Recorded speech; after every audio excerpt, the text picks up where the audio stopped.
So Iran now has become a proxy through which Russia can harm us.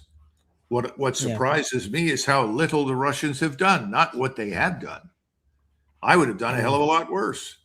Strategically, it makes more sense. I thought there was like some discussions with the US backstage, with the US, that we could see a shift in American support to Ukraine as part of a deal to avoid Russia being more involved in this war in Iran, supplying more weapons to Iran. We don't know what they've supplied them, but the only reports we've received is they've offered them some drones. They could have offered them more air defense systems, for example, to deal with the fighter jets, the Israeli and the American fighter jets. They haven't done that, but they have offered them intelligence. We don't know how much intelligence and how useful that was. But my concern was Iran becoming a proxy for China and Russia. If Trump does not off ramp soon, and if the regime remains hardline or vengeful after the death of their supreme leader and their people, if that happens, then Iran could become a proxy for China and the US, for China and Russia to weaken the US. That would be catastrophic.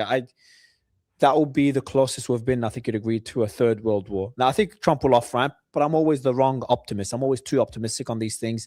So I think confirmation bias, I just don't want wars. But I really hope that he genuinely wants an off ramp and that Iran gives it to him. But he might surprise us all. He might declare the complete opposite today and say that he's preparing troops on the ground, and we have to seize Strait of Hormuz, and we have to seize the enriched uranium that we don't know where it is yet. So it could surprise us all. But my question to you, Colonel, is what's more likely in your opinion, the war ending by next month, or this becoming a potential another prolonged conflict?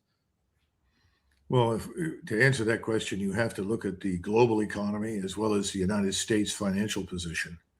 Our position is very fragile right now. Yeah. All you have to do is look at the bond market. The bond market is for the 10-year bond, which